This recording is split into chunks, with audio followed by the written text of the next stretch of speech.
Welcome to I always consider these special because these are with people that I consider some of my heroes, the Fairfax County Library, and we have two people from the library who are going to talk to us about the current fall for the festival. And I'm first going to introduce the director, Kara Oakleaf. And Kara, we'll talk to you in a moment about the festival and its history, but I also want to introduce Viva Zoom. This is all being Zoom recorded. Suzy Rigdon Williams, and she is the festival manager. Did I get that correct? Yes, thank you for having us. Great. So the festival is actually currently in progress as we are currently speaking. It's been around, I can't believe it, 22 years. So Kara, can you tell us a little bit about the history of the festival, why the library has it and why it continues to have it? Yeah, of course. So Fall for the Book, we're a nonprofit literary festival. We're based at George Mason University, but we work very closely with George Mason, the City of Fairfax, and the Fairfax County Public Libraries. Those are kind of the three partners who helped bring the festival together when it first started back in 1999. Back then, I think it was a weekend-long festival that had about 25 authors, and it's grown exponentially over the years. Normally, we go for 4 days in October and have about 150 authors. This year, obviously, we're doing things a little bit differently, but it's been a really wonderful event for Fairfax County in Northern Virginia to have, where we're bringing in all of these writers and featuring free literary events with readings, panel discussions, workshops, and exhibits. And it's a great way for us to help our community connect its readers with its writers. And I do know you said it's being done a little bit differently, like everything else in the world today. So Suzy, when did you first decide to make that decision to first continue with the festival and go virtual?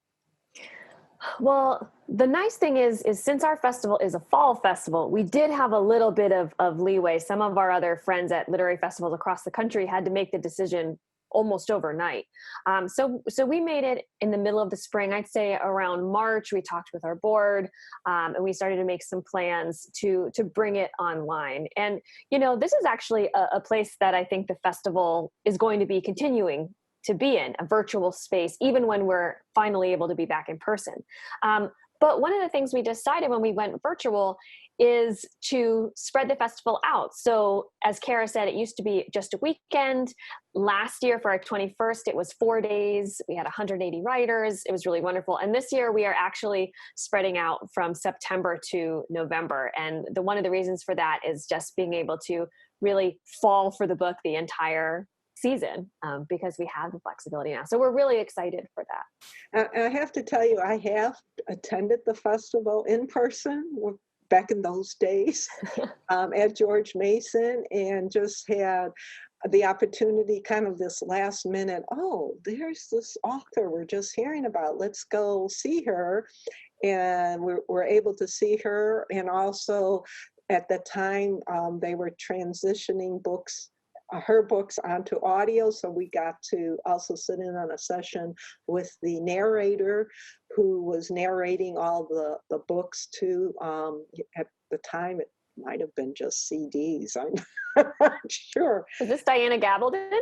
You can see Diana Gabaldon, yes, the Outlander series? Yeah. Exactly. Ding, ding, ding, right off the top. Yes, wow. And I still remember being just thrilled with the woman who did the narration, because what she talked about, and it was just, and it has stuck to me. And yes, I'm a big Outlander fan.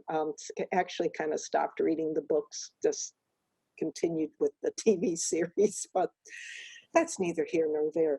So once you made the decision to go, Kara, to the virtual things, how did you already have the authors in place and you just said, we're doing this, or did you have to rebuild the whole festival? Sure. So it was a little bit of both, actually, because by the time we were making that decision in the spring, we had confirmed and lined up a number of authors who were planning to come in person to the 2020 festival. So what we did is we worked with all of them, and fortunately, almost all of them were able to continue coming in a virtual format, and we're open to doing something like that. And from there, we looked through all of our submissions, because we have a number of authors and publicists who send in books every year to be considered for the festival. And we were able to kind of look through everything that we had and begin putting together panels, knowing we were going to have to reduce the overall number of events and authors this year while going online. But it was still really exciting to realize this is still something we're going to be able to do and go forward with. And you basically are doing like 3 events a week now, between now and the end of November? It's about like that. The original week we had planned for the festival was the week of October 5th through 10th, and we will have an event every night that week. So that'll be our busiest week still with some of our headliners. But otherwise, we're doing 2 to 3 events a week, and we also have some partners who are presenting events as part of the festival as well, which is nice. So let's talk about, how do our residents get to participate in this virtual book festival? So there are a few ways that they can participate, and it depends on what their preference is. So the easiest way is to go to our website, fallforthebook.org, and click the button that says attend at the top, and you'll see the 2020 festival schedule. And on there, you'll see the full line of events. If you see something that interests you, you click watch event. We're using the platform called Crowdcast. It's similar to Zoom, but a bit fancier. And so what you need to do, and I have a tutorial, which maybe Diane, you could share with your residents as well, on how to register, but it's pretty simple. You just scroll down, click the green button that says save my spot, enter your name and your email address, and you'll get a notification when we go live. If you prefer to watch with closed captioning, if that's easiest for you, when we go live, we stream on our Facebook page. So facebook.com/fallforthebook, and you can watch it with closed captioning there. And we're also on YouTube. So we're on your favorite platforms. And are the sessions being recorded, so that if I miss it the day of, I can go back, or I want to revisit it, I can do that? Absolutely. The vast majority of them will be recorded and available afterwards. Yeah, and Crowdcast makes them available immediately after the event. So the same exact link, exactly where you would go before, you can go and see it there. So can we talk a little bit about some of the events? I don't know if that's the proper terminology, but that's what I'm going to call it. Some of the events, the authors who are participating in the topics, kind of give us a little, what our appetite? Of course. So some of our headliners that are sponsored by the libraries this year, we have novelist Tommy Orange, who wrote the novel There. That's an event happening on October 7th at 7:30 p.m. And the Fairfax Library Foundation is sponsoring that program. We also have a young adult author, Rainbow Rowell, who, well, I suppose she's a young adult author, but she's also written comics and adult novels and a little bit of everything. She'll be speaking on Friday, October 9th at 7:30 p.m. And that's an event sponsored by the Fairfax County Public Library. And I'll chime in on one of the events that I'm really looking forward to. It's actually our closing event with Emily Wilson, who did a recent translation of the Odyssey, and Madeline Miller, who wrote, among others, the book Circe, which looks at the titular goddess witch in the Odyssey that Odysseus meets. So they're going to have a discussion on reimagining the classics. Wow. So it sounds like it can, the age range can range from small, I wouldn't say small, young, young to however old we want to call old, right? Of course, yes. We are hosting a number of children's events that will be YouTube premieres throughout the fall. One of those is an event that's sponsored by the Burke Center Friends, the Burke Center Library Friends, with author L.M. Eliot, who is often known as a historical fiction writer, but for children. But she's written a new novel, and she's going to be talking a little bit about how kids can get started on their own writing, which will be really entertaining. And as as someone who has worked with Ellen Elliott on this event, I'll say it's actually for all ages too. So if you are an aspiring interviewer, she's got some great interview tips for you. But in general, Kara mentioned it, we have a writer for every reader. And so we have a lot of history events. Our very first event was on the culture of calamity and all of these big calamities like floods and steamboat accidents that happened. That's available on our website. We have some Soviet era history. We have nuclear history. So really, I just encourage your viewers to go to fallforthebook.org and explore for themselves, especially since all the events are available afterwards as well to watch.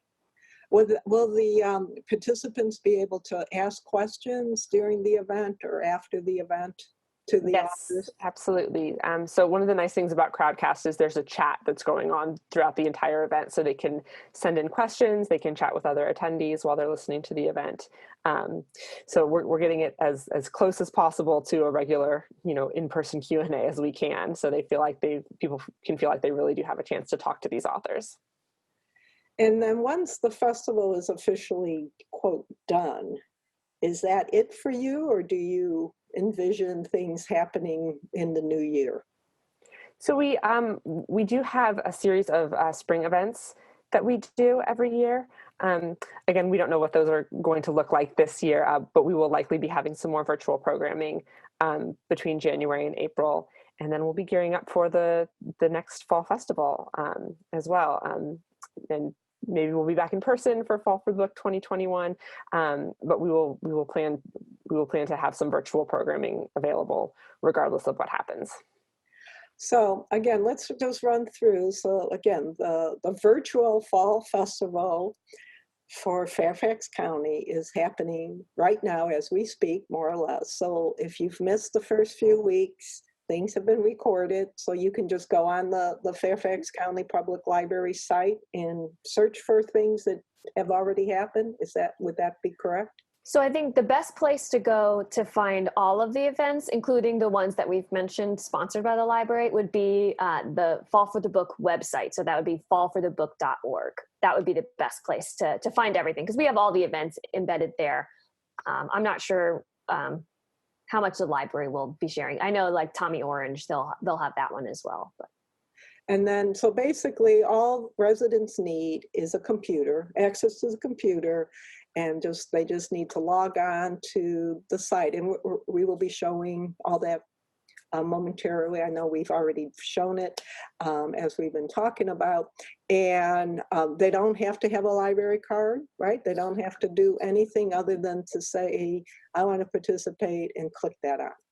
Yes. And Absolutely. Really, they don't even have to be at their computer. If they prefer to listen to the events like they would listen to a podcast, they can listen on their phone as well. Mm-hmm. Yeah, I didn't even think about that. See, I'm just...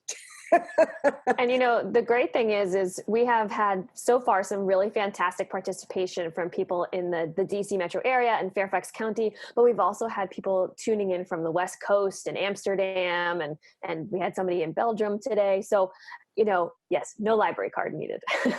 I didn't even think the fact that, yes, now that you've gone virtual, now it opens up to everyone and anyone. So that is really pretty cool. So before I let you go, any last words that you want to give our residents? We just hope that we'll see you there. We have a lot of really great authors that we're very excited about, and we hope you'll find one of your favorite writers there, or maybe a new favorite writer.